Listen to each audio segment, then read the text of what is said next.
Okay, so today's experiment is going to focus on physics.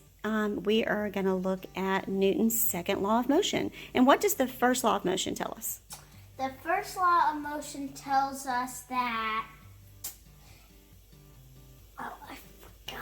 An object at rest.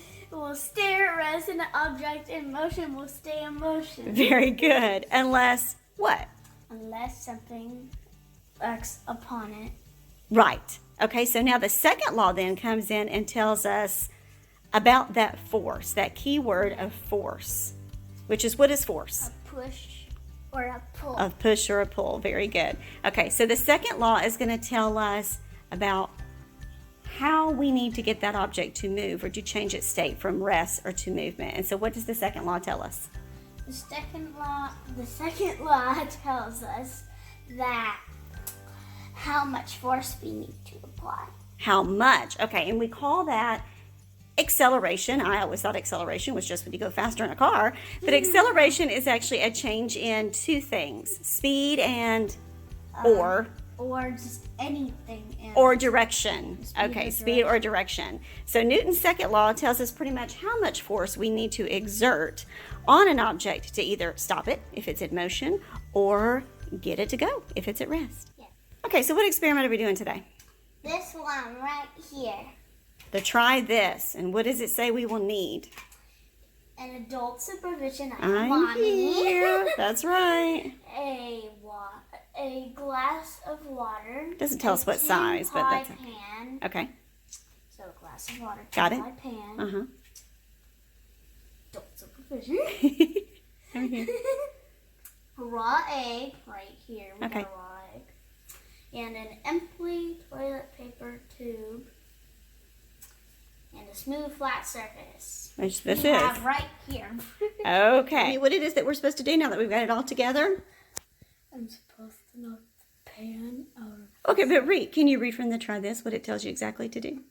You can put your hand down. I'll measure it again. Okay.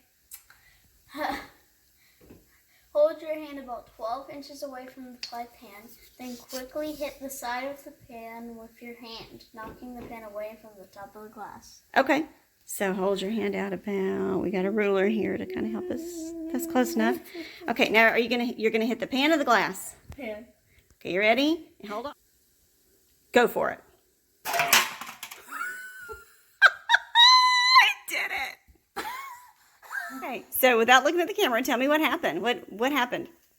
It fell into the glass. It fell into the glass. Can you read under the try this, the questions, and let's talk about it?